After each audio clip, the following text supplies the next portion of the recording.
Karena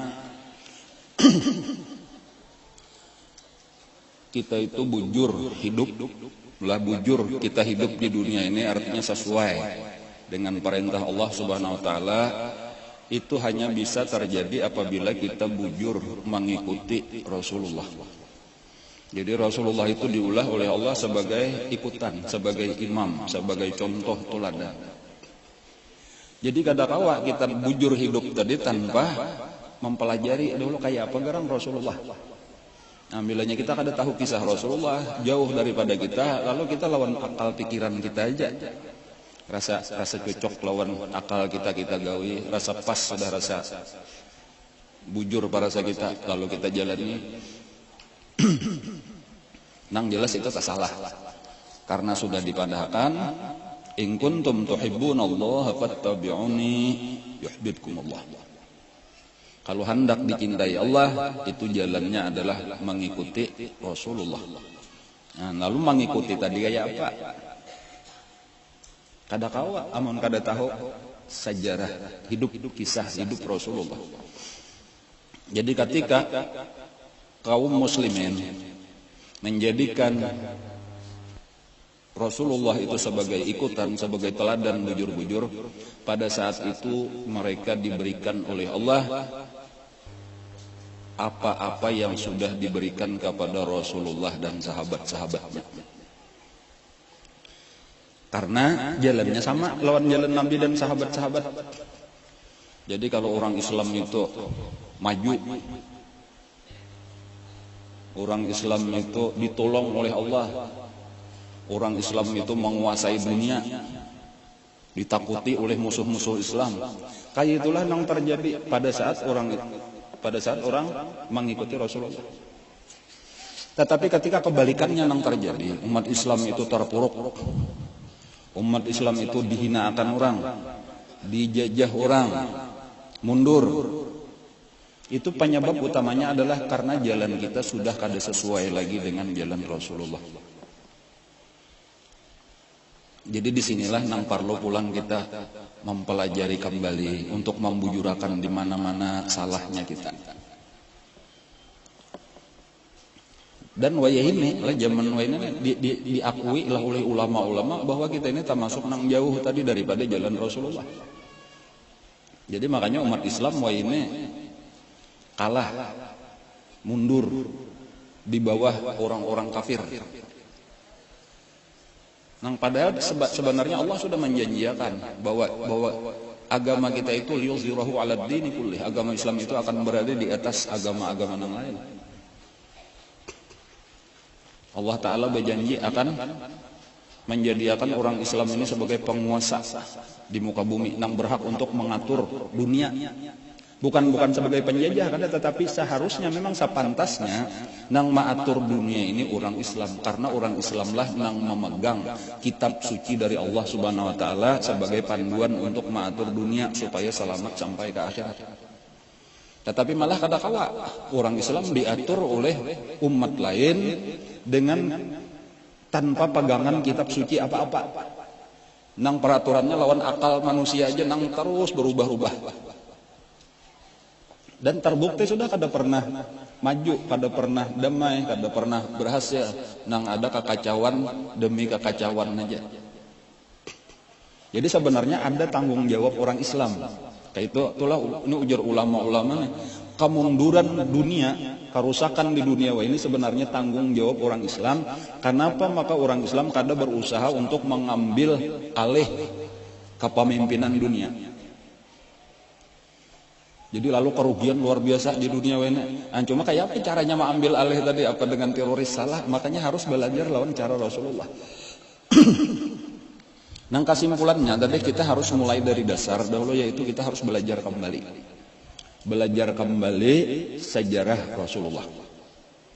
Dan kesadaran-kesadaran ini lah sudah mulai terasa di seluruh dunia Islam. Jadi kadang di sini aja tuh ada. Ini sudah dimulai di dunia Islam, artinya tuh di mana-mana. Jadi sebagai contoh misalnya di Indonesia sendiri inilah itu sudah ada kelompok-kelompok ulama-ulama pemikir-pemikir Islam nang berkumpulan mempelajari kembali sirah nabawiyah.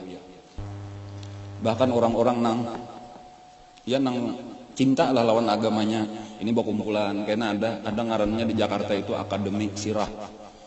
Itu ada pelatih-pelatihnya, ada melajari khusus nang beberapa hari, ada setengah bulan, sebulan. Itu kenapa nang dipelajari khusus mempelajari sirah nabawiyah supaya hidup kembali.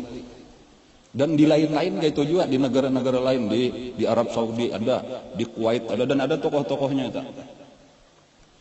Nah, jadi ini termasuk kita pun, karena ini bujur kayak itu dan ini memang penting, kita pun jangan sampai ketinggalan, harus kembali. Dan ini ujar ulama adalah sebenarnya awal-awal kebangkitan Islam.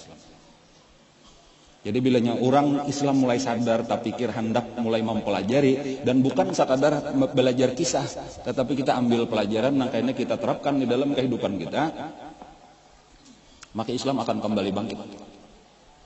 Dan maka nyamanlah berataan.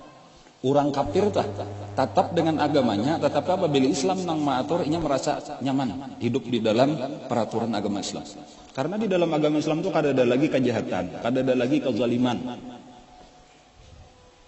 kada ada kekerasan. Kenapa? Karena orang Islam itu takutan lawan Allah. Jadi kita mesti adil. Kada ada lagi nang kayak wayah ini kan istilahnya apa ya? Standar ganda. Ini kan ini Amerika menguasai dunia. Amerika itu berisian standar ganda ngarannya. Artinya apa? Kada sabuting ukuran hukum mandinya ketetapan bila inya pinama untung akan inya boleh. Bilanya anggaran orang nang untung kada boleh. Jadi kada bujur kayak itu peraturan nang ada pamrih di balik sesuatu keputusan-keputusan tuh ada nanggasan keuntungan, sama ada Islam kada ada. Kalau memang itu hukumnya kayak itu, karena agama ini milik Allah, bukan milik kita. Ala lillahi dinul khalis. Ketahuilah, milik Allah lah agama yang bersih ini. Jadi kita ini cuma sebagai pemeluk agama, pelaksana agama, bukan pemilik agama. Jadi nang arti pemilik itu inyalah nang maatur. Kita ini sekadar melaksanakan aturannya. Adapun ketika kita nang maatur, nah ya tadi lawan akal pikiran kita lah, kita kada umpatan nang maatur Allah Ta'ala. Pelaksananya benar aja. Jadi kada ada istilah gesan keuntungan pribadi itu kada ada.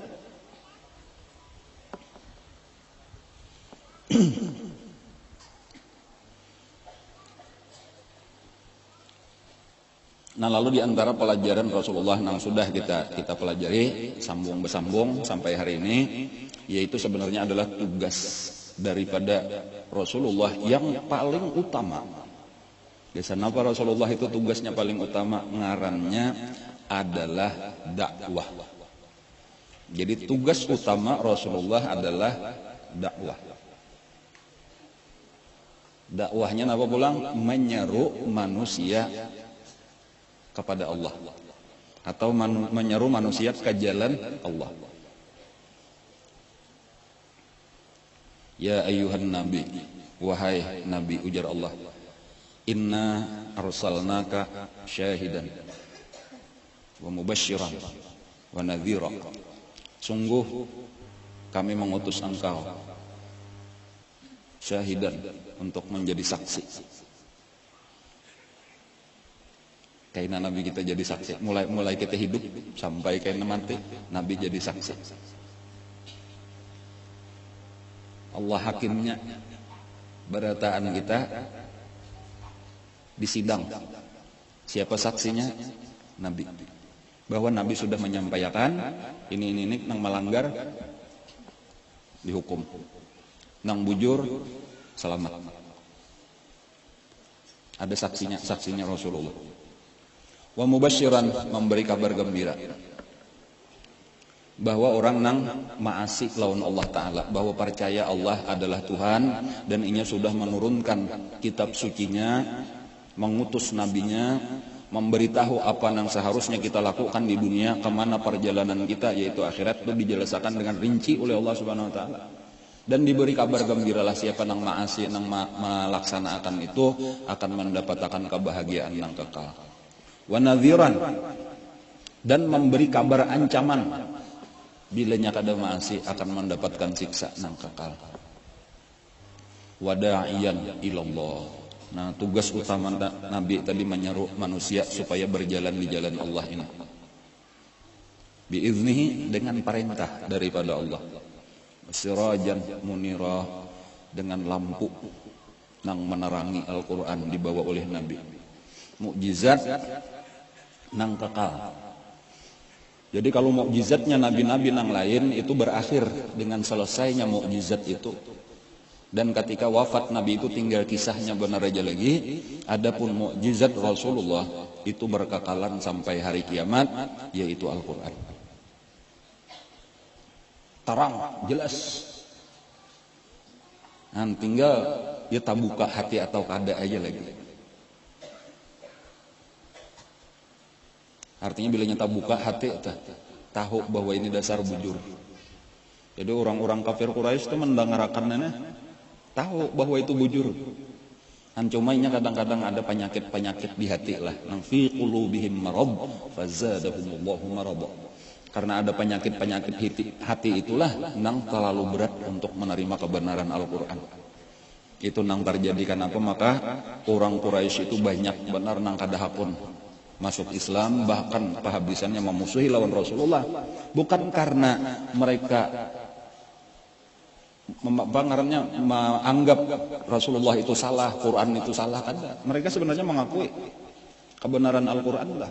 Apalagi orang-orang Quraisy itu secara khusus, orang Arab secara umum itu memang keistimewaan mereka itu adalah di segi bahasa. Jadi kelebihan orang Arab itu adalah bahasa sampai hari ini. Jadi keindahan, keistimewaan, kedalaman kata-kata itu kadang-kadang kau menyaingi bahasa Arab. Jadi orang-orang yang ahli bahasa, tapi itu mengetahui bahwa bahasa Arab itu memang nomor satu sudah di dunia sebujurannya. Dari segi kedalaman maknanya, segi keindahan susunannya dan sebagainya. Nah, dan memang orang Arab di situ keahliannya. Lalu ditantang oleh Allah Ta'ala. Orang-orang yang hebat denah. Ditantang untuk mengarang satu surah. Walau terdiri daripada 3 ayat saja. Handap-handap aja. Kalau memang ragu-ragu, wa in kuntum fi raibim mimma nazzalna ala abdina, kalau kalian ragu-ragu terhadap Al-Qur'an yang kami turunkan kepada hamba kami Nabi Muhammad sallallahu alaihi wasallam, fa'tu bi suratin min misli. Bikinlah satu surah seperti Al-Qur'an. Walau 3 ayat, inna a'tainakal kautsar fashalli rabbika wanhar inna syani'aka wal abtar. Pemilihan kata-katanya, penyusunan kalimatnya, kedalaman maknanya, keindahan susunannya. Dan tantangan itu masih berlaku sampai hari ini, sampai hari kiamat. Wada'u syuhada'akum. Kalau rasa kada mampu seorangan, kada mampu berdua, cari penolong sebanyak-banyaknya. Gotong royong mengarang satu surah nang pendek. Wada'u syuhada'akum in kuntum shadiqin, kalau kamu benar. Fa illam taf'alu, lalu dipadahkan Allah.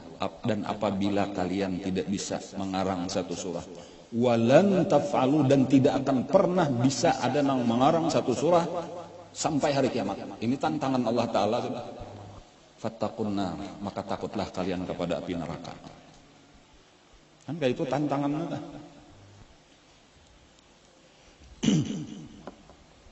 Allati waquduhan nas wal hijarah, yang disiapkan bahan bakarnya itu batu dan manusia. Manusia dan batu. Wa'iddat lil kafirin, dipersiapkan untuk orang yang ingkar, orang yang kafir kepada Al-Qur'an, kafir kepada nabi kita, kafir kadahapun memeluk agama Islam.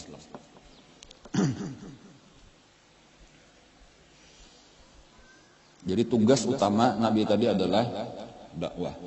Atau bisa juga kadang-kadang di dalam bahasa lain sama aja maksudnya ngarannya amar ma'ruf nahi mungkar. Sama aja amar ma'ruf nahi mungkar. Jadi menyuruh kepada kebaikan. Napa kebaikan? Iya napa apa nang disuruh Allah kan? Mencegah kemungkaran apa-apa nang ngaran mungkar, ya apa-apa nang kada baik menurut Allah. Lalu malajari manusia itu supaya manusia selamat. Tujuannya kayak itu aja. Lalu manusia tabagi, ada yang percaya, ada yang kada. Di antara pelajaran pulang lah kalau kita perhatikan, ini nang penting tadi kan daripada sejarah Nabi itu gesan kita mengambil pelajaran supaya kita meniru kelakuan Nabi. Itu tahapan-tahapan yang dilalui oleh Nabi mulai awal-awal menerima wahyu dan seterusnya, itu ada tahapan-tahapannya. Jadi bisa kita bagi lah tahapan-tahapan itu. Yang pertama benar, Iqra bismi rabbikal ladzi khalaq. Itu adalah Nabi kita itu menerima pendidikan ilmu langsung dari Allah Subhanahu wa taala. Dan Nabi beribadah, ya ayyuhal muzammil qumil laila illa qalila nisfahu aw inqus minhu qalila. Dan itu persiapannya itu lawas. Makanya ada sasala antara Iqra dengan ya ayyuhal muddatsir, perintah untuk mulai berdakwah itu beberapa waktu. Ada yang memadahkan beberapa hari, ada yang memadahkan beberapa bulan, bahkan ada yang memadahkan lebih setahun. Cuma maksudnya pelajarannya yang penting itu adalah kita itu yang penting dulu membaiki diri kita masing-masing. Tugas utama kita itu dakwah tadi, amar ma'ruf nahi munkar, itu gesan diri kita aja dulu. Jadi paksa diri kita ini supaya mempelajari ilmu agama, paksa diri kita untuk melaksanakan ilmu agama. Itulah tugas kita yang paling penting. Jadi dakwah kita yang pertama adalah gesan diri kita seorang. Kayak itulah Nabi itu dipersiapkan. Kada mungkin Nabi kena membawa orang sementara sidin masih belum baik lagi, kada mungkin. Dan jadi itu pelajarannya gesan kita tuh. Jadi yang pertama diri kita dulu. Jadi jaka kayak dakwah tadi gesan siapa yang kita dakwahi? Diri kita masing-masing dulu. Jadi inilah sudah tanggung jawab kita. Itulah makanya ujar Nabi kullukum ra'in wa kullukum mas'ulun an ra'iyati. Setiap kamu adalah pemimpin. Pemimpin apa ini? Padahal kita misalnya kada jadi apa-apa. Pemimpin apa? Kita ini pemimpin atas anggota badan kita. Jadi rakyat kita apa? Rakyat kita tangan kita, batis kita, mata kita, lidah kita, telinga kita, kemaluan kita, parut kita. Ini anggota badan kita, akal pikiran kita, hati kita. Inilah nang perlu kita urus. Kullukum ra'in wa kullukum mas'ulun an ra'iyatih, dan kalian akan ditanya nanti pada hari kiamat bagaimana sudah memimpin. Dan lalu kemudian Nabi kita terutama sesudah perintah ya ayyuhal muddatsir qum fa'anzir, itu adalah menyeru keluarga sidin dan kakawanan sidin, orang-orang yang dekat. Jadi kayak itulah juga pelajarannya pula. Imbanya kita sudah kita mulailah, walaupun ya bertahap bang, itu kadang sampai baik benar atau kadang cuma mulailah sudah kita mengaji, mulai kita nang biasa salah kita bujurakan, lalu mulailah kita babawaan. Jadi memang keistimewaan agama Islam dibanding melawan agama-agama lain sebelum agama Islam itu adalah di dalam dakwah ini. Dakwahnya Islam itu bukan hanya ditentukan kepada satu orang, tetapi tugas berataan. Cuma kita harus tahu caranya. Jangan sampai salah paham ini. Jadi memang bujur umat Islam itu berataan tugasnya mengikuti Rasulullah. Kan kita disuruh mengikuti Rasulullah. Rasulullah tadi amar ma'ruf nahi munkar. Rasulullah berdakwah, berarti tugas kita kayak itu juga. Cuma kita harus belajar cara Nabi. Jadi kenapa maka wah ini banyak tak salah? Tapi karenanya kada mengikuti cara Nabi. Sebagai contoh misalnya diri seorang aja kada bujur lagi, keluarga kada tahu sudah bebacaan kemana-mana. Jadi pintangan dakwahnya bujur aja. Ini aku menurut Rasulullah berdakwah. Kenapa maka disariki orang ikamnya luput tuh ya. Seorang bini aja kada diurus lagi. Niatnya salah pulang, Nabi kada mencari duit. Seorang kemana-mana ceramah gesan mencari duit. Dan disitulah salahnya tah. Tetapi memadahkan bahwa kada boleh berdakwah itu salah juga. Bahkan keistimewaan umat Islam dibanding agama lain ada dakwah. Karena apa maksudnya? Karena agama lain itu dakwah itu dibatasi hanya kepada pendeta-pendeta aja yang boleh. Lain daripada pendeta Nasrani misalnya tuh, itu lain pada pendeta membaca kitab sucinya aja kada boleh. Bahari tah nang sampai timbul agama Protestan tah. Asalnya kan satu agama aja lalu pecah, lalu jadi ada Katolik, ada Protestan misalnya. Kenapa itu? Itu asal usulnya karena rakyat ini, masyarakat ini kada boleh membaca kitabnya aja, kada boleh. Nah, lalu ada non protes. Ya itu asalnya. Dan memang kayak itulah tadi kan ada beban. Amar ma'ruf nahi mungkar tadi gak senang lain pada ulama-ulama lah kayak itu.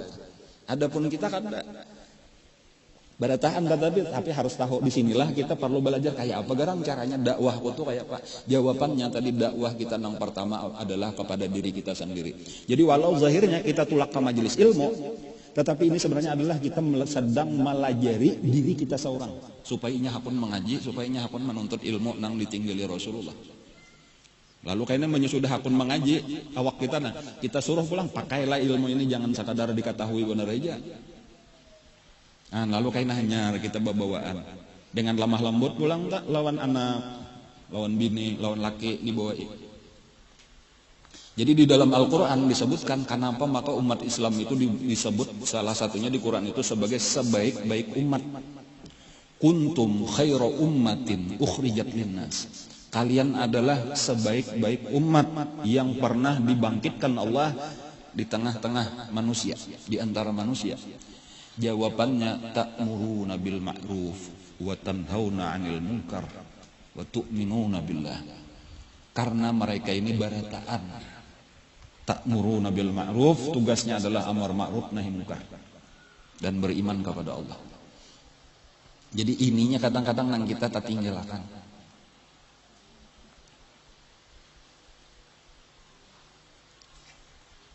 Lalu dakwah ini salah satunya penyebab kemunduran orang Islam tadi. Nah, maka Islam itu sempat mundur benar karena memang dakwah kada tak urusi lagi. Atau dakwahnya kada bujur lagi. Kada mengikuti Rasulullah lagi. Lalu gagal di dalam dakwah. Padahal apabila bujur, caranya tuh Rasulullah. Walaupun memang nangaran sakit itu sakit, sulit itu sulit melaksanakan dakwah itu berat. Tetapi akan berakhir dengan kesuksesan. Akan berakhir dengan keberhasilan. Itu dakwah nang bujur. Jadi makanya di dalam Al-Quran juga kita perhatikan itu akhir daripada perjuangan Rasulullah apa? Idza jaa nasrullah. Karena sampai satu saat pertolongan Allah wal fatah dibukakan oleh Allah. Wa ra'aitan nas yadkhuluna fi dinillahi afwaja. Kamu akan melihat manusia itu akan berbondong-bondong ke dalam agama Allah ini. Jadi kayak itulah dakwah nang bujur itu dijamin oleh Allah pasti akan sukses di akhir-akhirnya. Walaupun di awalnya memang berataan memerlukan perjuangan nang berat. Jadi kayak itulah kayaknya kita akan melihat ulama-ulama bahari nang bujur mengikuti Rasulullah kayak itulah walau kesakitan dan kita kada perlu jauh-jauh, kita sudah ada bisian guru. Seorang guru kita tuh kayak itu. Dan kita melihat wa ra'aitan nas yadkhuluna fi dinillahi afwaja.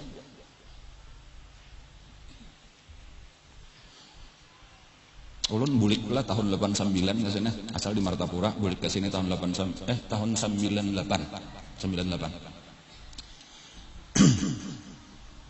Hari Sabtu kalau kada salah atau pengajian di Sokumpol tah. Bubuhan sini sebuah motor tolak, motor kol di Binian. Sampai akhirnya nang tahun 2004 itu 2003 2004 itu 25 itu lumayan sudah tuh. Berjejal lah pulang ujar atau di motor kol itu ada nang sampai Salawi jauh orangnya ini Binian tahunan nang tolakan bubuhan kapuh. Artinya apa? Memang asalnya bebaya ada aja tapi makin lawas makin banyak ternyata sampai kada mayu motornya lagi. Itu di sini daerah ini apalagi amun dirantau habis tak disanya nang sampai taksi padesaan tuh habis Allah.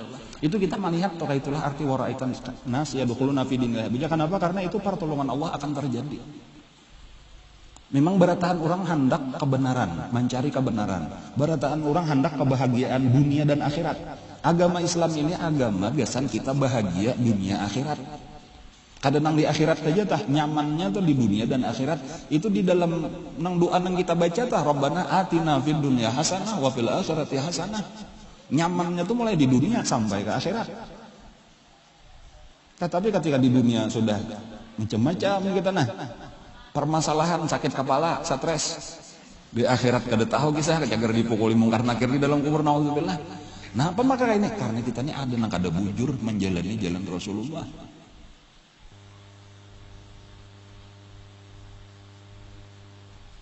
Kan jadi disinilah tadi pentingnya belajar sirah nabawiyah. Mulailah dengan dakwah. Ya, tugas utama Nabi dakwah, mulailah dengan dakwah diri sendiri. Harus kita ikut berpartisipasi di dalam dakwah. Kemajuan Islam itu jakanya model kayak Nabi saurangan berat, terlalu sulit. Tetapi ketika Nabi berdakwah kepada satu orang, dua orang, nang ini akan terus umpat juga pulang berdakwah. Kayak itulah sehingga tersebar, walaupun memang tantangannya luar biasa. Sulitnya luar biasa. 3 tahun Nabi kita berdakwah itu nang sembunyi-sembunyi itu ada yang memadahkan sekitar 40 atau kurang daripada 40, bahkan ada yang menyebutkan itu jumlahnya di dalam 3 tahun itu 30 aja. Itu di awal-awal. Tetapi karena kita sambil terus kita mempelajari ini akan melihat itu perkembangan pesatnya tuh di akhir-akhir umur Nabi kita. Kesuksesannya dalam tempo ya panjang 23 tahun tuh lumayan lawas kayak itu. Tetapi amun kita mau ukur kemajuan agama Islam itu luar biasa, 23 tahun itu singkat.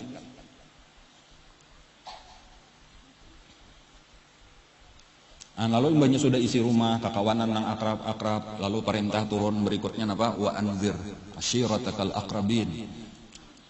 Itu barataan kula-kula, barataan makalahan. Kiawi. Kumpulakanlah oleh Nabi di rumah Sidin kan itu tah sekitar 45 orang ya kisahnya nih, ubuhan Bani Hashim, Bani Muthalib. Walaupun ditolak sebahagian besar menolak, sebahagian kecil aja nang beriman, diantaranya nang beriman Sofiyah bibinian itu diantaranya nang hakun entah langsung memeluk agama Islam, Mamarina Nabi Sofiyah binti Abdul Muthalib.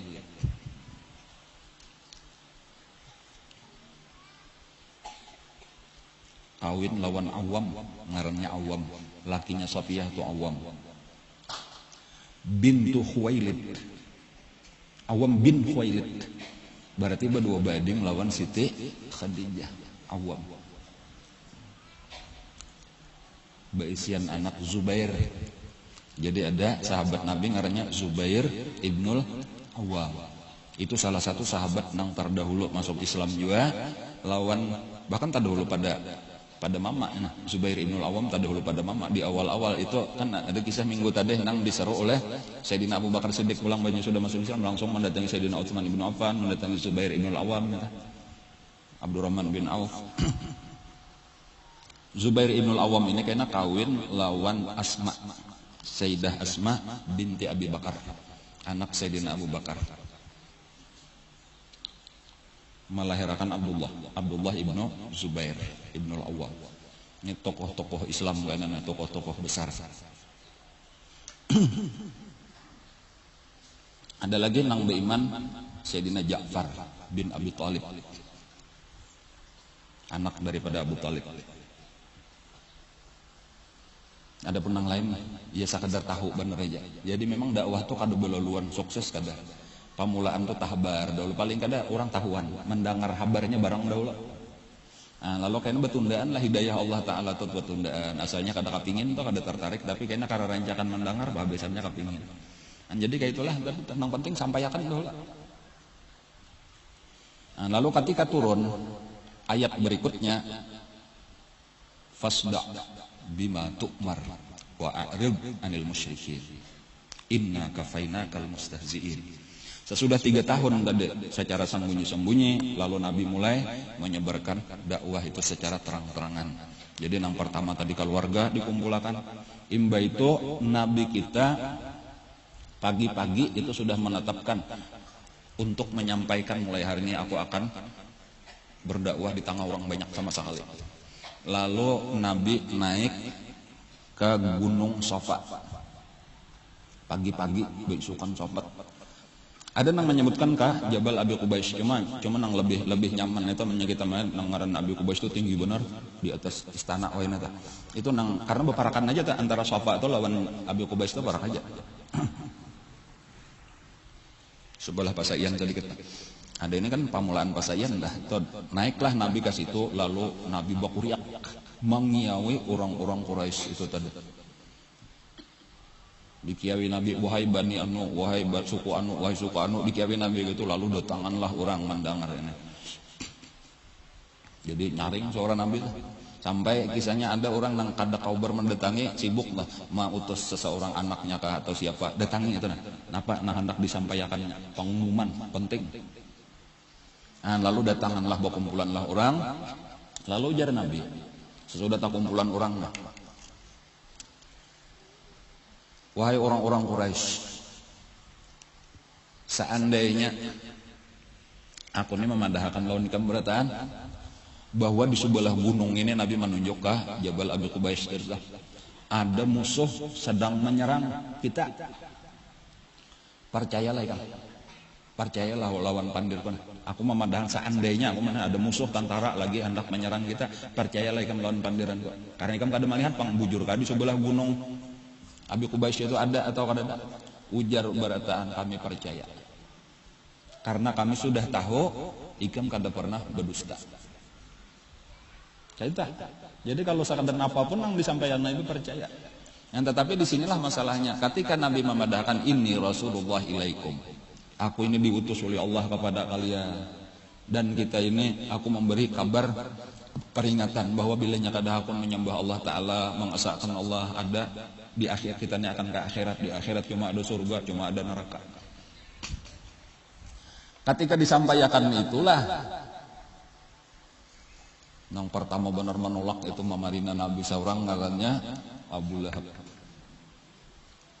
Tabban ya kalau ya Muhammad, celakalah engkau wahai Muhammad sairal yaum seharian. Alihadza jama'tana.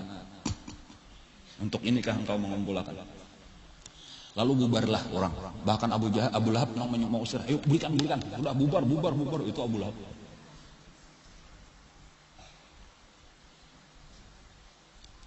Lalu bubarlah. Cuma itu jadi berita besar juga, kayak itu jadi berita besar.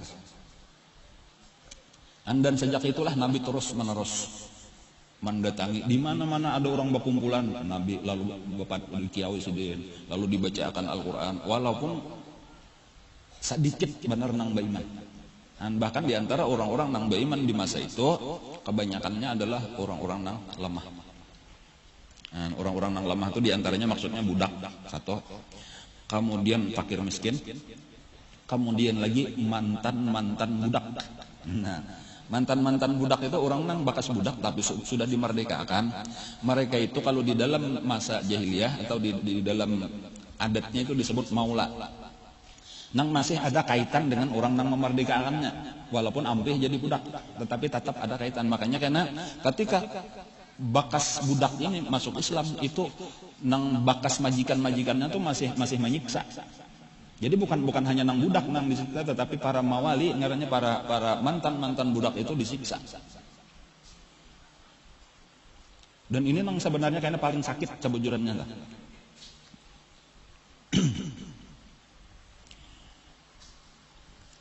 Kenapa? Karena budak-budak itu kebanyakan apabila disiksa itu Sayyidina Abu Bakar Siddiq lah nang memerdekakannya, ditukari oleh Sidin dimerdekakan. Tetapi ketika nang disiksa itu bukan budak, kada kawan apa-apa.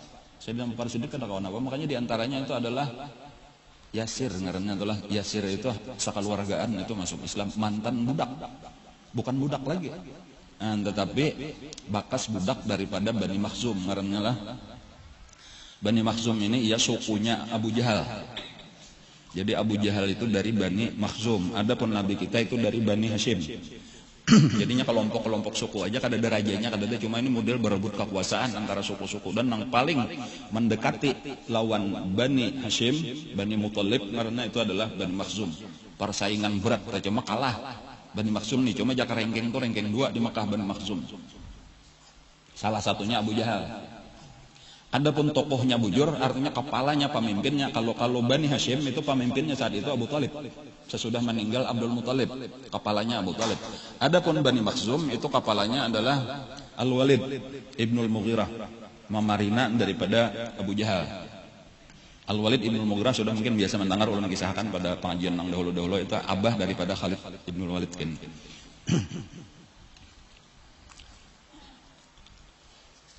Itu disiksa luar biasa itu. Yasir tadilah lawan nang bini, ngaran bininya Sumayyah. Kemudian lawan anak nang masih remaja, ngarannya Ammar. Itu paling terkenal karena terkenalnya keluarga Yasir ini itu kada kawan apa-apa Sayyidina Abu Bakar Siddiq itu berucap disiksa luar biasa oleh Abu Jahal dan seluruh Bani Makhzum. Dan Sayyidina Abu Bakar Siddiq itu lewat di situ berucap, seandainya kalian ini budak, niscaya aku merdeka akan aku tukari. Cuma sayang kada budak di situ tadi keanannya. Nang Nabi pun melihat itu, Nabi lewat di situ melihat ini sedang dipasung di tengah, dijemur, dipukuli. Ujar Nabi cuma kau memberi nasihat aja lagi, sabran ala Yasir fa inna mau'idakumul jannah. Sabarlah wahai keluarga Yasir, karena kalian dijanjikan masuk surga. Itu aja lagi nang Nabi kada kawaarnya, aku kada kau menolong apa-apa, kada ada daya upaya apa-apa. Luar biasa kekejamannya dah, kejamnya siksaannya dah. Sumayyah itu nang pertama meninggal, mamanya Yasir itu Abu Jahal itu dengan tombaknya itu membunuh di kamaluannya itu sampai mati. Dan itu adalah asy-syahidah al-ula fil Islam. Wanita pertama nang mati syahid di dalam agama Islam ngarannya Sumayyah, Ummu Ammar. Sumayyah ibunya Ammar.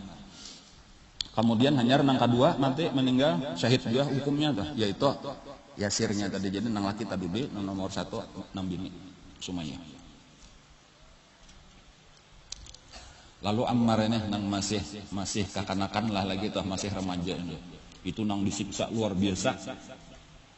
Padahal ini kakanakan bener aja ini. Cuman ngaran Abu Jahal tadi, ujar Abu Jahal, pokoknya aku tatap siang malam saben hari kan ku siksa terus dan aku kada betah ampeh sampai ikam antara dua aja hakun memuji-muji Tuhan kami Lata, Uzza, Hubal, atau mencela Nabi Muhammad. Akhirnya kada tahan, Ammar nih kada tahan lagi, sakitan siksaannya luar biasa. Akhirnya hakun mencela Nabi kita dan memuji-muji patung tadi. Hanyar dilepas oleh Abu Jahal. Dan lalu datanglah kepada Nabi kita sambil menangis. Ulun marga kada tahan aja artinya. Nah disitulah turun ayat nang bahwasanya apa? Apabila orangnya beriman, hatinya tetap beriman, walau illa man ukriha wa qalbuhu mutmainnun bil iman. Kecuali orang nang dipaksa, sementara hatinya beriman, kada apa-apa itu kata-kata kafir itu keluar dari muntung, kada apa-apa.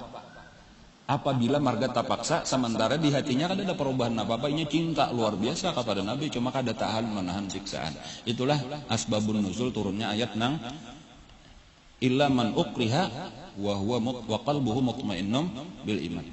Jadi boleh artinya itu dari situ timbul hukum tadi itu. Jadi orang-orang yang kada tahan itu bisa aja ini pura-pura tadi itu kembali murtad dari agama Islam, tetapi sebenarnya kada, disembunyikannya lah imannya. Tetapi nang kuat-kuat daripada orang Islam itu siap mati. Jadi ada beberapa orang yang meninggal selain daripada Ammar dan bininya tadi. Siapa ngaran bininya tadi?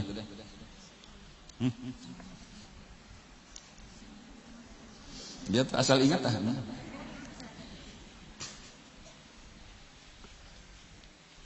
Sumayyah.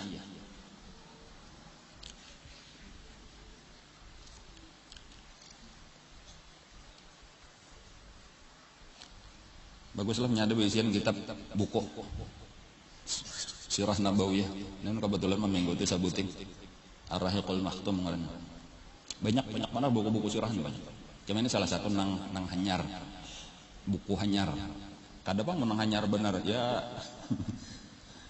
40 tahun lah hanyar tah umurnya tah 30 pokoknya awal tahun 1400 Hijriah itu pernah Rabitah Alam al-Islami itu mengadakan perlombaan mengarang Sirah Nabawiyah. Jadi sudah ada di awal abad ke-15 Hijriah sudah ada itu. Dan nomor 1 enak dapat juara 1, 150.000 rial hadiahnya pengarangan yang dapat. Safiur Rahman Al-Mubarakpuri orang India.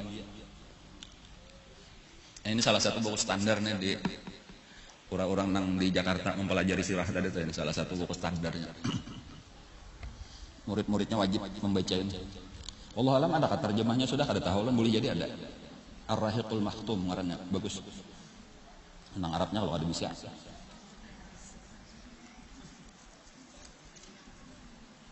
Jadi kada usah menjaga kitabnya. Dan nyulun pun mah ambil sedikit aja itu. Yang penting penjelasan.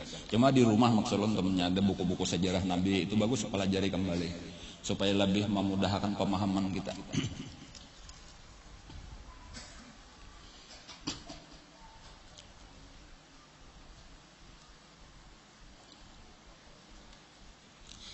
Di awal-awal lah banyak sudah Nabi mulai terang-terangan berdakwah. Itu tentunya nang merasa terganggu itu tokoh-tokoh Quraisy. Karena melihat ini bahwa melihat kebenaran Nabi itu melihat dan ini orang hebat, pemimpin besar dan ini akan sukses. Ancumannya kebanyakannya kayak itu itulah nang melawan itu bukan karena masalah menganggap itu salah. Andai kita nang bujur kada, tetapi banyaknya itu adalah alasan-alasan lain.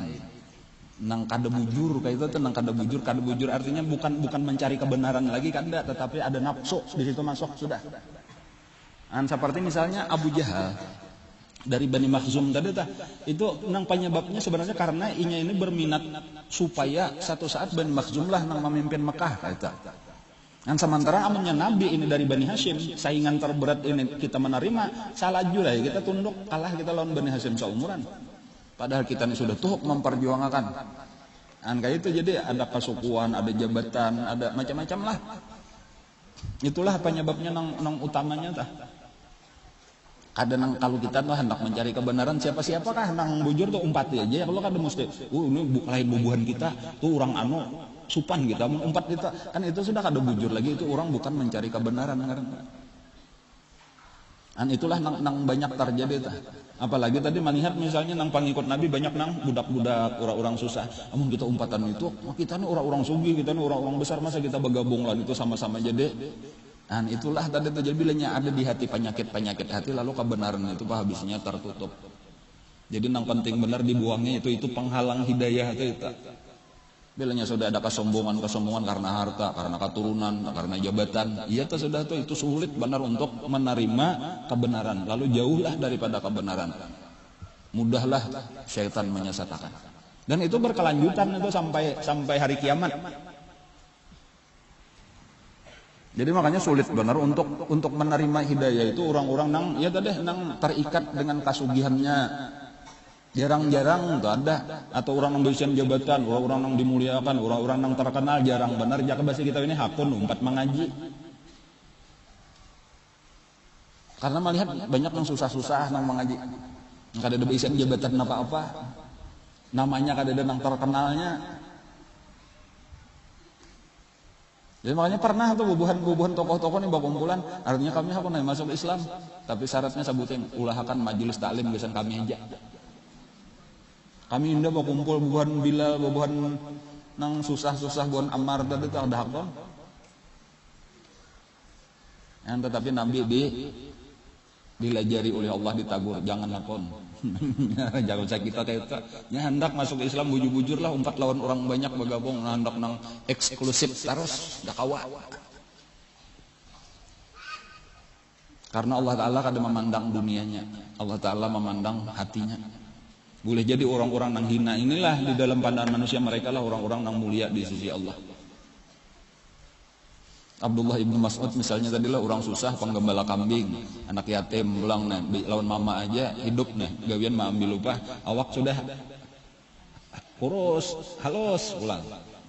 Kayak itu tadi pernah kayak itu telah sidin naik karena waktu sudah sampai di Madinah pengen kayaknya naik menaiki kurma. Lalu angin betiup. Lalu kelihatan landau sidin. Orang kan bisa melihat landau sidin. Halus bener. Kayak apa ya? Kada tahu aja pokoknya halus bener. Pokoknya kada tahan lagi tuh sahabat tuh kada tahan tatawaan melihat itu tuh.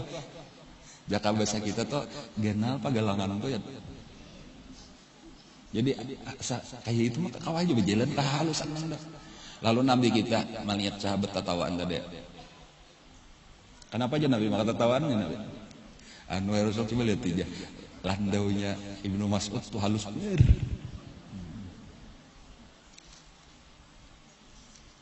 Ujar Nabi itu landaunya itu di sisi Allah jakanya ditimbang lawan gunung Uhud lebih berat daripada gunung Uhud. Nabi memadahkan kebesarannya di sisi Allah dah. Betisnya sabuting itu tadi dah ditimbang lawan gunung Uhud, kayak pegenalnya gunung Uhud lebih berat. Artinya nilainya di sisi Allah dah. Walaupun kelihatan di dunia tadi sebagai penggembala kambing, orang nang hina. Tetapinya bilanya kada tabuka hati kayak itu tadi tatap lagi memandang nang zahirnya ini aja, aku sugih, aku orang keturunan mulia, aku orang berpangkat, aku orang terkenal. Itu pang lagi nang tak pandang dah. Seperti Abu Jahal tadi kayak itu tuh pandangannya dah.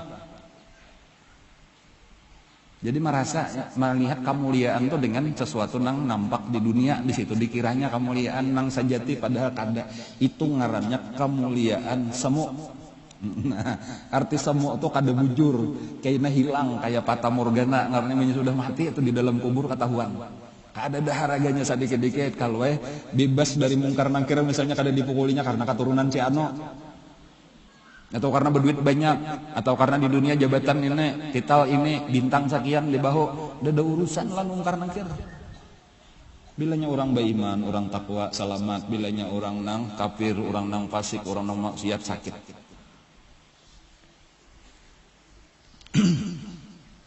Adapun orang fakir miskin tadi kenapa maka mudah masuk Islam karena memang penyakit itu.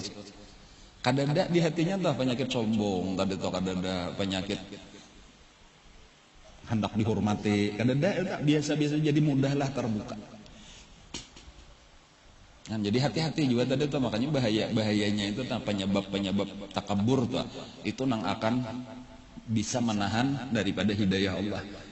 Jadi bukan berarti kada boleh kan, misal keturunan kawalah kita membuangi keturunan mulia, bukan kita juga nambah anak, tapi jangan sampai itu menjadikan kita sombong sehingga hidayah kada masuk ke dalam dada kita. Atau harta kada kawat ditolak dasar rajakinya banyak.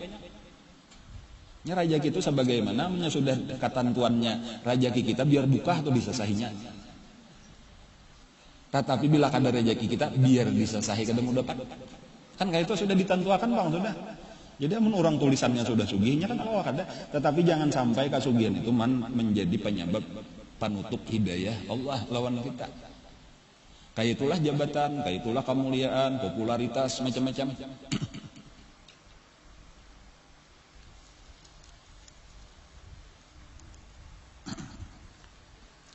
Nah lalu sesudah Nabi nang kisah di Gunung Safa tadi tah. Lalu Nabi mendatangi di mana-mana ada orang berkumpulan, disitulah didatangi. Dan pada saat itu sebenarnya sudah menjelang musim haji. Zaman itu tah. Ini tahun memasuki tahun keempat Hijriah. Jadi haji itu sudah ada sejak zaman dahulu, kayak itu aja tuh, mulai zaman Nabi Ibrahim kan sudah tahu kita tuh pemulaan nang memanggil di atas Ka'bah baqiya wa adzim bin nasi bil hajj ya'tuka rijalan wa ala kulli dhamir yatina min kulli fajjin amiq. Itu sudah ada mulai Nabi Ibrahim, dan itu bakat tarusannya cuma kadada lagi syariat secara khusus di dalam agama Islam. Kayak itu juga zakat sudah ada aja, bilanya orang berisian harta tuh dibagi-bagi cuma sakadar sakahandak saurang aja. Puasa sudah ada, sebetulnya bahkan sembahyang sudah ada, cuma kada ada peraturannya nang tetap lagi. Itulah keadaan masa di Mekah. Karena peraturan-peraturannya nang terperinci. Kalau sembahyang sesudah Isra Mi'raj, puasa malah ketika sudah di Madinah, zakat di Madinah, haji sesudah Fathu Makkah. Jadi makanya pelajaran Nabi kita lanang terbanyak itu kan Nabi berkumpul di rumah Al-Arqam ibnu Abil Arqam secara sembunyi-sembunyi, artinya datangin kada nang bajurut-jurut kayak kita nih pang satu per satu pina kada ada orang masuk, saya pina kada ada orang masuk, supaya jangan sampai mehebohkan. Itu kan habisannya ketahuan orang aja juga, cuma kayak itulah keadaannya selama 3 tahun. Itu isi pelajaran Nabi ini nang penting juga kita ketahui lah, bahwa jika kayak mengaji itu mesti tahu susunan pelajarannya. Itu adalah kalau diperhatikan itu bisa kayaknya diperhatikan itu dari ayat-ayat nang turun pada saat itu. Itu isinya nang pertama masalah iman, nang kedua akhlak. Jadi kalau kata-kata guru isinya jersiden kayak itu aja ringkasnya selama di Makkah itu isinya tauhid lawan tasawuf. Kayak itu aja pelajarannya tuh, dan inilah nang terpenting ditanamakan. Jadi nang kayak apa gerang masalah iman misalnya telah masalah iman itu kan sesuatu nang kada kawa kita lihat lawan mata kepala cuma kita wajib percaya. Antar utama tadi kayaknya bahwa kita ini kada amun kita melihat seseorang mati itu bukan sekadar mati benar aja ada kelanjutannya kehidupannya. Atau kita berbuat baik orang bersedekah itu bukan berarti hilang duit. Kan palihat kita lawan mata hilang duit tetapi itu sebenarnya Allah menyambut dan disimpan di sisi Allah, diganda-gandakan di sisi Allah. Ini kan kada kelihatan. Amun nang lawan mata kepala aja rugi kita bersedekah. Tetapi dipedahkan Nabi kada. Sebelum sampai ujar Nabi ke tangan orang nang kita jurung itu nah, itu tangan Allah Taala cuma kada nang kayak tangan kita berjari kayak itu bang. Cuma pahaman itu tangan Allah berdahulu menyambutnya dan disimpannya Allah. Nang sampai ke tangan orang itu rajakinya juga dari Allah. Jadi kada ada nang hilang dari kita tuh kada ada aku mencari orang nang menerimanya nyaman-nyamannya kada itu rajakinya dari Allah. Adapun andiku ini kutitipakan lawan Allah gasan dikekalkan di akhirat dan digandakan. Nah kakak itu dilajari oleh Nabi kita kah? Jadi penekanan iman itu akhirnya kita itu urusan dunia ini kada sayang lagi tahu tujuan hidup akhirat itu nang penting. Sebagai contoh misalnya lah di antara ayat Al-Quran nang awal-awal turun itu Wadduha. Surah Wadduha itu diantara awal-awal turun nang masih di dalam 3 tahun pertama tadi itu salah satunya. Itu ketika Ummu Jamil, ngarannya lah Ummu Jamil itu bininya Abu Lahab. Ummu Jamil ngarannya. Ummu Jamil itu berdua banding lawan Abu Sufyan. Yang kada tapi hafal bener Jepang cuma mana ingat-ingat aja tanya hubungan darah keluarganya entah anu aja tah. Jadi Ummu Jamil itu bin Harab ya Abu Sufyan bin Harab.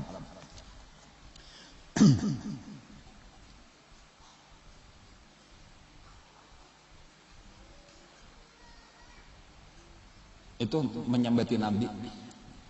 Ketika Nabi kita tadi ada beberapa waktu kada lagi turun wahyu.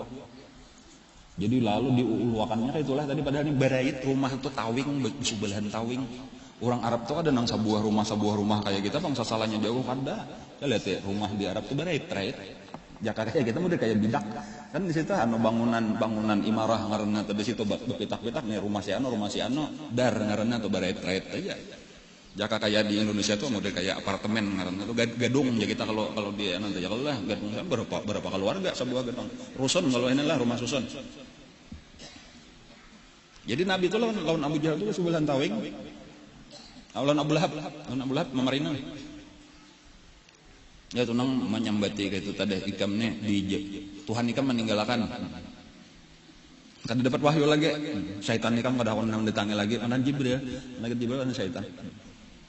Lalu diantaranya turun ayat Wadduha. Ini setiap kali ada celaan, ada macam-macam, itu Nabi kada pernah menjawab. Selalu Allah Ta'ala yang menjawab pakar. Jadi makanya kayaknya ada asbabun nuzul ngarannya salah satu ilmu yang penting di dalam agama Islam itu adalah asbabun nuzul itu sebab-sebab turun ayat. Itu memudahkan kita untuk lebih memahami Al-Quran.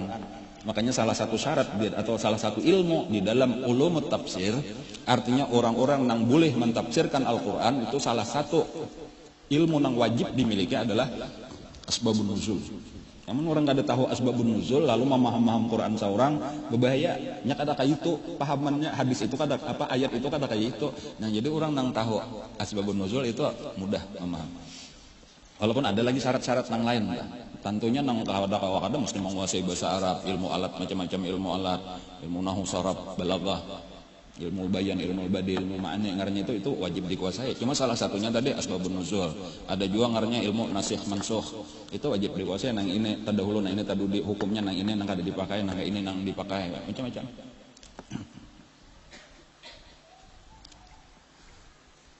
Nah lalu turun ayat tadi itu dipadahkan tadi ketika ada terputus wahyu beberapa waktu kada turun lalu orang-orang Quraisy diantaranya tadi Ummu Jamil yang memadahkan tadi Tuhan ikam meninggalkan ikam. Syaitan ikam menjauhi ikam pada anak lagi baparak nganan Jibril pada syaitan.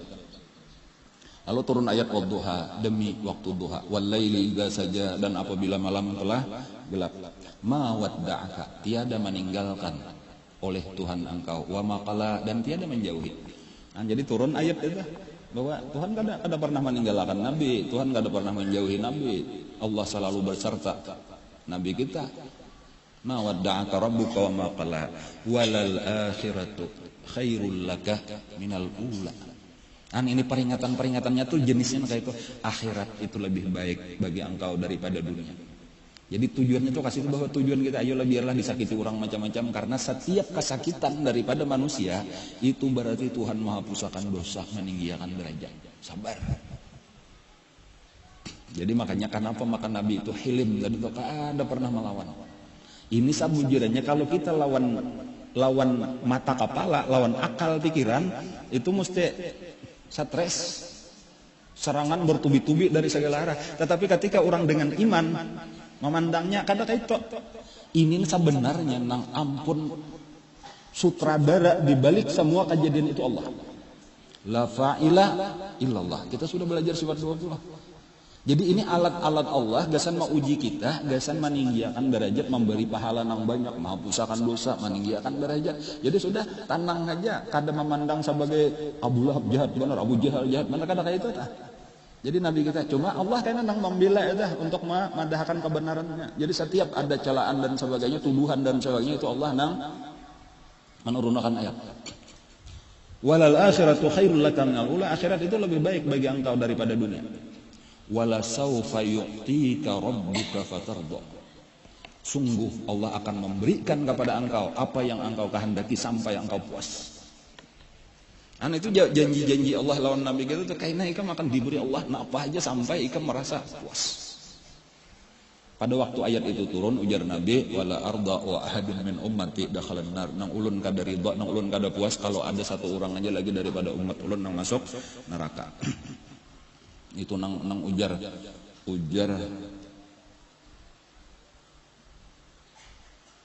salah satu juriyat Rasulullah, kalau kada salah itu Sayyidina Ja'far Shadiq kalau kada salah lah. Ayat arjal ayat til Quran, artinya ayat yang paling menggembirakan lah, paling diharap, paling kuat raja kita dengan ayat itu bahwa Allah akan memberikan apa nang diminta oleh Nabi, nang dikehendaki oleh Nabi sampai Nabi merasa puas. Dan Nabi tadi nang puasnya sidin, senang hati sidin, ridhonya sidin itu adalah bila umat sidin berataan sudah tak kumpul di dalam surga. Itu nang menyenangkan Nabi. Nang lain kada apa Nabi kada menghendaki apa tadi tak kecuali Allah. Nah lalu tadi menjelang musim haji kisahnya adalah lalu ditakutakan bahwa ajaran Nabi ini akan tersebar keluar di Mekah. Sudah kada kawa membendung lagi, padahal ini cagar datangan orang dari seluruh dunia datangan lah, terutama di Jazirah Arab itu berdatangan lah, lalu rapat. Nah jadi dimulai di sinilah ada rapat untuk menantang Nabi kita. Kalau rapat itu biasa bertempat ngarannya pulang di satu tempat Darun Nadwah. Di mana hendaknya Darun Nadwah? Iya tadi jakanya kita nih ada melihat masjid nih lah, jaka jangan dirusak bahnya nih direhab. Nah itu ada karena ada di pintu, salah satu pintu ngarannya Babun Nadwah. Ada tak? Di Masjidil Haram itu ada Babun Nadwah. Di sekitar situlah Darun Nadwah. Salah amun kada salah tah. Yang kada ada lagi pengen tulisannya tah, cuma nang dahulu mengingatakan nang bahari-bahari aja nih. Salah berarti itu sebujurnya kan sebelum sapa andaknya nih. Cuma sebelum Pasayan, cuma sebujurnya andaknya di sebelah Pasayan karena kada ada lagi bangunan dahulu antara Ka'bah lawan Pasayan itu di situ rumah-rumah. Baharinya tuh kayak tak. Jadi kalau orang mentok tawaf itu menuju Safa Marwah itu melewati gedung-gedung rumah-rumah orang, bisa salah rumah orang. Bahari kayak tak. Nah, jadi di sasalah situlah Darun Nadwah. Darun Nadwah itu rumahnya Qusay bin Kilab, pemimpin nang merebut kembali dari Bani Khuza'ah. Ada kalau kisah tadi dulu, kedingat lagi ya. Lalu rumahnya Jakawai ini jadi pendopo lah, pendopo pemerintahan. Napa apa rapat di situ? Napa apa keputusan di Darun Nadwah tadi?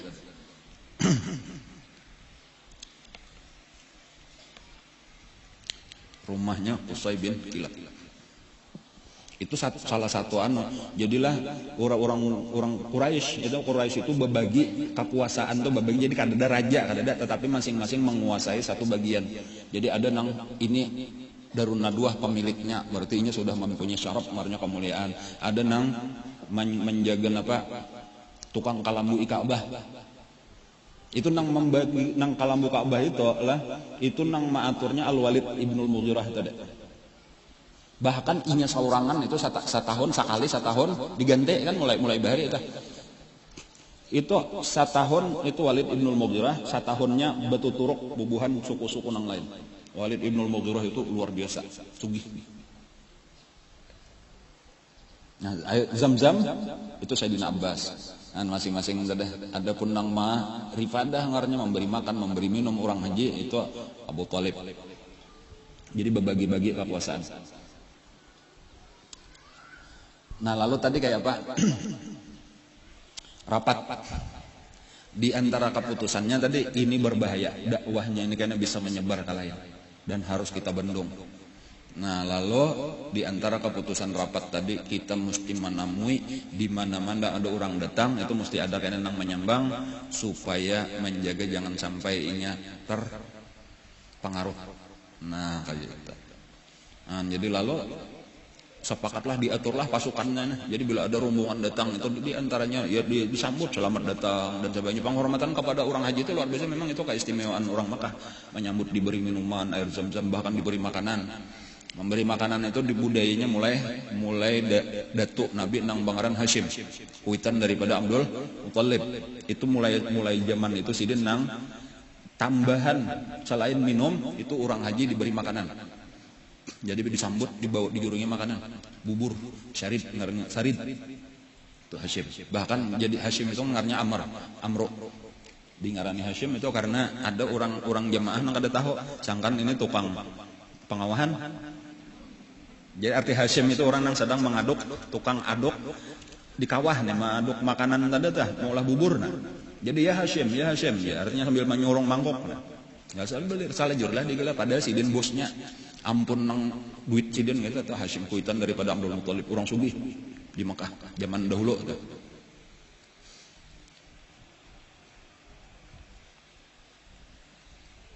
Mamanya dari Bani Najjar. Bini Sidin dari Bani Najjar. Bani Najjar itu ya orang Madinah. Nah, jadi makanya Abdul Muthalib itu sebelah Mekah, sebelah Madinah, Bani Najjar. Abdullah abah Nabi meninggal di Bani Najjar itu. Nabi kita karena lawan Siti Aminah itu ziarah menziarahi kubur abah di daerah Bani Najjar tadi. Nah, jadi sampai Nabi bertamuan lawan bubuhan Bani Najjar tadi. Sampai ujar Nabi, aku belajar bakunyong, aku di Madinah lawan sapupu-sapupu di Madinah lagi halus. Hanya ada beisian talaga Bani Najjar. Nah, bulik dari situ di Abwa meninggal mama Nabi kita. Itu sekadar membuliki kisah tadi dulu tuh mengingat-ingatakan. Nah, lalu tadi kayak itulah. Sudah diputuskan, lalu disambut, lalu diingatkan. Hati-hatilah di sini ada orang nang sasat. Ada tukang sihir, padahal kan ada nang pangeramput. Nah, ini kayaknya membacakan macam-macam, ini sudah keluar daripada agama kami. Jangan sampai ada nang terpengaruh. Nang paling gencar daripada orang kafir Quraisy itu manahani adalah Abu Lahab. Jadi di dalam satu riwayat itu ada seseorang dari luar Mekah. Ujarnya pada saat kami ini berkumpulan dudukan gitu di Arafah atau di Mina, Bakimah ini kan masing-masing rombongan. Itu lalu Nabi datang. Jadi Nabi kayak itulah tadi. Lalu Nabi mau makan di kiau Nabi. Nah, permisi, aku hendak menyampaikan sesuatu, silakan. Lalu sidin berpandir, bacakan sidin Quran, dijelaskan sidin bahwa aku ini adalah diutus Allah untuk menyelamatkan manusia. Kayak itulah penjelasan. Bilanya tuntung Nabi kita berpandir, datang di belakangnya. Jangan dipercaya pandiran orang itu tadi, itu pandusta. Kami lebih tahu tentang orang itu karena ini bubuhan kami. Aku nih memarinanya. Sampai ada orang bertanya, siapa itu tadi? Itu ngarannya Abu Lahab. Itulah terus-menerus kayaknya berpindah Nabi ke surga, diiringinya pulang. Abu Lahab itu tugasnya itu aja tadi, mengiringi kemana Nabi, ma'aurawur dakwah Nabi. Itu salah satu mukjizat Al-Quran lah. Salah satu mukjizat Al-Quran pulang itu memberitahu nang akan datang terjadi, dan setiap nang diberitahu pasti terjadi. Jadi sebagai contoh, Abu Lahab itu kan udah turun ayat tentang Abu Lahab itu, tabat yada abi lahabi wa tab. Celakalah kedua tangan Abu Lahab. Itu kedua tangan tuh maksudnya disebut sebahagian dikehendaki keseluruhan. Abu Lahab tuh celaka saikungan. Dan celakalah ia, diulangi lagi, tabbat yada Abi Lahabiw wa tabba, dan celakalah Abu Lahabnya. Ma aghna anhu maluhu, tiada mengkayakan dia hartanya. Hartanya banyak tetapi sedikit kada membantu hartanya itu lawan dirinya, baik di dunia atau di akhirat. Wa ma kasab, dan apapun yang diusahakannya termasuk anak-anaknya. Banyak anak-anak Abu Lahab. Nah, ada manfaatnya, di antaranya dua orang sudah kita ketahui pernah jadi minantu Nabi satu mat, Utbah lawan Utaibah. Wa imra'atuhu Ummu Jamil hammalatal hatab, nang membawa di bahunya itu membawa hatab, kayu nang baduri, gasan diandak di jalan Nabi, di halaman Nabi, dihambur di halaman Nabi. Fiji dia hablum mim masad, karena di gulunya itu akan ada tali nang bepintal. Itu pemberitahuan bahwa Abu Lahab dan bininya cagar masuk neraka. Dan itu terjadi, artinya apa? Abu Lahab itu salajur sampai mati kafir. Jakanya nyembah Islam berarti salah Quran. Jadi masih hidup, masih segar bugar, Abu Lahabnya sudah dibanding cagar masuk neraka. Dan itu banyak tuh di Quran kayak itu.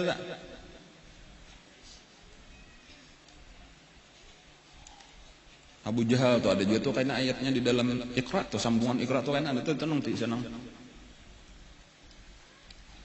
Kisah Abu Jahal nang melarang Nabi kita hendak sambahyang ya.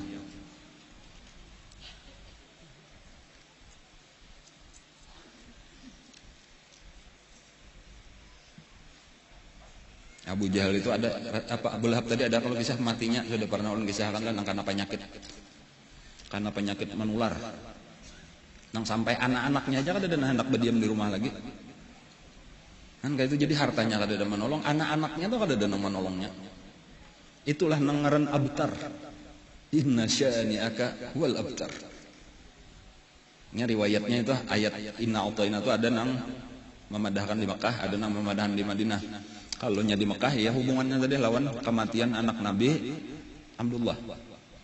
Adapun di Madinah, jadi boleh jadi dua kali turun lah, turun sekali di Mekah, turun sekali di Madinah, ayatnya itu juga. Jadi makanya kalau di dalam Al-Quran itu inna a'tayna itu ayatnya Makkiyah, Madaniyah, yaitu artinya ulama khilaf, ada nama madahan di Mekah, ada nama madahan di Madinah. Tapi lebih terkenal memang di Madinah.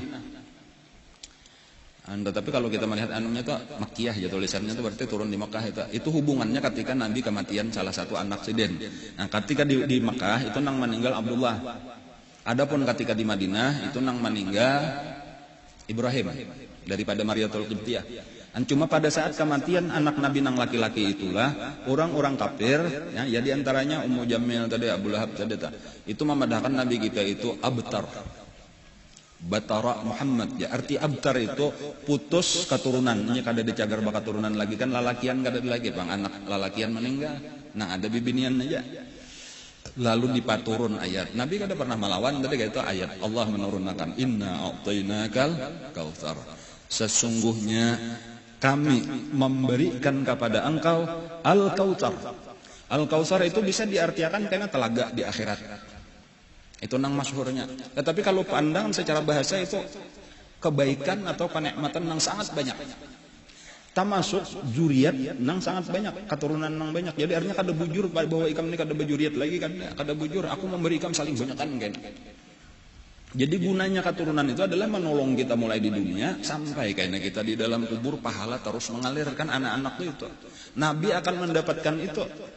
Jadi kebaikan itu akan didapat Nabi mulai di dunia itu, pertolongan sahabat-sahabat sidin banyak, anak cucu sidin banyak, karena dari ujar Nabi kita kan zuriatku itu bukan diandak di tulang sulbiku, zuriatku nang banyak itu diandak Allah di tulang sulbi Ali.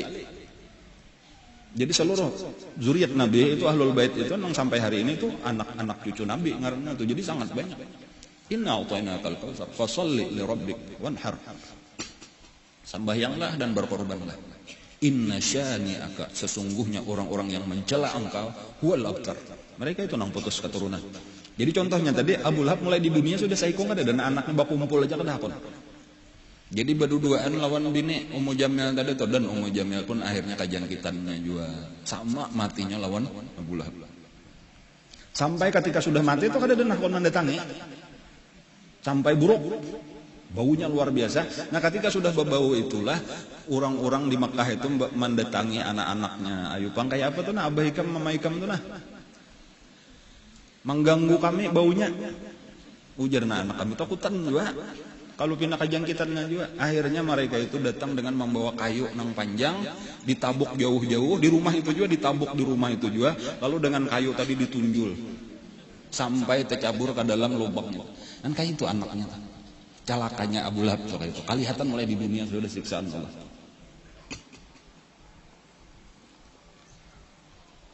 Inna syani'aka, orang yang mencela-cela engkau huwal abtar. Jadi di dunia sudah kayak kada ada isian anak lagi, kada ada nang maharap lagi, di akhirat lah makinnya kayak apa? Siapa nang menolongi lagi? Kada ada pahala datang di mana pahala lagi, inya putus.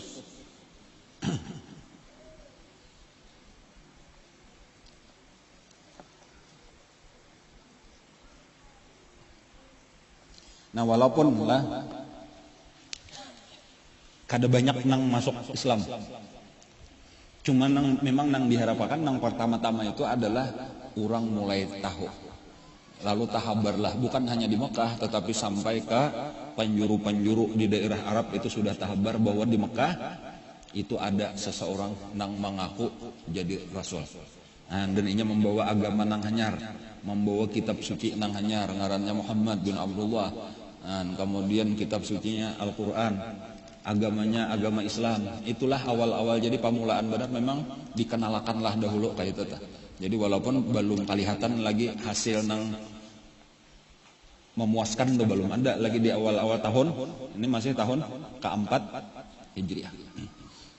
Dan mulai disitulah sudah tadi mulai kesakitan terjadi. Dan walaupun mereka itu melakukan beberapa cara untuk mencegah dakwahnya Nabi, selain daripada itu ada beberapa cara, diantaranya mendatangi Abu Lahab, mendatangi Abu Thalib, memohon supaya menghentikan dakwah kemanakannya, dan lain-lain cara. Insya Allah kan cara-caranya ini akan kita bicarakan, akan datang, karena banyak macam-macam apa-apa kelakuan orang kafir Quraisy nang intisarinya itu mencegah dakwahnya Rasulullah. Dan apa nang terjadi sesudah itu kayak itu macam-macam, termasuk tadi apa-apa nang menimpa kepada umat Islam saat itu, kesakitan nang ditimpakan kepada umat Islam.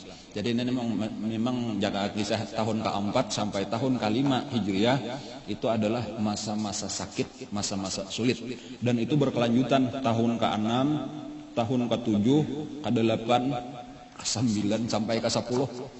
Jadi 10 tahun itu masa-masa sulit luar biasa bagi Nabi kita.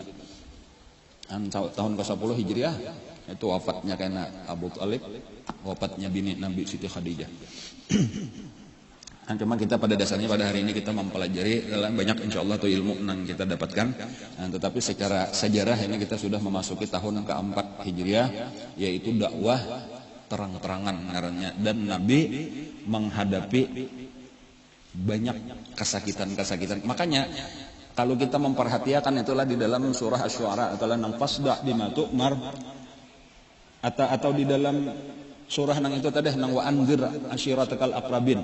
Itu sebelumnya itu kisah nabi terdahulu, nabi-nabi terdahulu, kesakitan nang ditimpa oleh nabi terdahulu, hanya Allah menyuruh supaya terang-terangan. Jadi maksudnya apa? Bahwa dipadahkan imbahnya ikam terang-terangan ini siap-siap resikonya berat. Jadi supaya maksudnya jak bahasa kita siap mental lah. Ketika orang sudah mengkhususkan dirinya untuk berdakwah, itu memang ujian-ujian itu luar biasa, datang dengan macam-macam bentuk. Tetapi bilanya sudah siap mental tadi, ya tenang-tenang aja kayak Nabi tadi, kan ada pernah melawan apapun nang dialami sidin sabarnya. Bahkan Nabi pernah dipukuli, diandaki parutan unta. Insya Allah kan ulun mengisahkan lebih terperinci lagi supaya kita lebih memahami kayak apa keadaan nang dialami oleh Rasulullah ketika menyampaikan agama kita ini. Nang kita ini sabujurnya nyaman benar. tinggal mana rima jaka kayak makanan tuh tinggal memakannya aja lagi sudah tuhuk Nabi dan sahabat-sahabat perjuangan habis-habisan. Makanya ujar Nabi lah la tasubbu ashabi, jangan sampai ikam mencela ini nang tadudin kakaitannya, jangan pernah mencela sahabat kok, karena mereka itu sudah berjuang mempertahankan Islam, jadi sampai ke kita ini. Walladzi nafsu Muhammadin biyadihi, demi Allah yang diriku berada di dalam kekuasaannya, lau anfaqtum misla Uhudin jabalan, kalaulah kalian bersedekah zahaban sebesar Uhud, zahaban emas, kita bersedekah emas kayak gunung Uhud. Kayak apa kenalnya, ma balagha mudda ahadihim wala nasifah, niscaya ikam kada kawa menyamai pahala sahabatku bersedekah setengah liter gandum, satu mud salitar gandum, wala nasifah, dan tiada setengahnya. Jadi sahabat itu bersedekah mengorbankan harta sekadar salitar beras, pahalanya diberi Allah lebih daripada kita bersedekah satu gunung emas. Ini memang orang-orang luar biasa. Kehabisannya setengah mereka cuma bersedekah setengah liter beras. Gasan agama Allah, kada kawa kita menyamai pahala mereka itu walau kita bersedekah emas seberat gunung Uhud. Nah, itu kehebatan sahabat karena perjuangannya memang luar biasa. Nang kita ini kada tahan ini memang dasar di antara hikmahnya karena kita kada tahan. Jakanya kita tahu umpat di situ kada tahan kita. Jadi memang dipilih Allah lah. Nabi terbaik itu dipilihkan sahabat sidin itu manusia terbaik. Nah, jadi walau kita kada masuk karena memang kita kada tahan. Nya kita ini main bahjanya aku ada ku bila nabinya kada betamuan. Ya kada betamu satu jadi kakawanan Abu Jahal, nauzubillah. Ya Allah kita kada tahu Bang. Jadi ada hikmahnya kenapa Allah menjauhkan kita zamannya jauh, karena inilah yang terbaik kesan kita. Makanya tugas kita itu adalah cinta lawan mereka, itu berusaha mengikuti mereka semampu kita di zaman kita, di dalam keadaan kita, itu tugas kita. Insyaallah akan kita sambung pulang akan datang, mudah-mudahan kita diberi Allah umur nang panjang, diberikan Allah kesehatan, diberi taufik hidayah, kawa terus kita menuntut ilmu, kawa kita mengamalkan, kawa kita mutabaah, bujur-bujur mengikuti Rasulullah. Mudah-mudahan karena di akhirat kita dikumpulkan Allah lawan Nabi kita dan sahabat-sahabat Nabi kita dan keluarga beliau. Amin ya rabbal alamin. Sebelum ditutup lah ada mengatakan saja sekali lagi undangan hari Rabu ya Allah.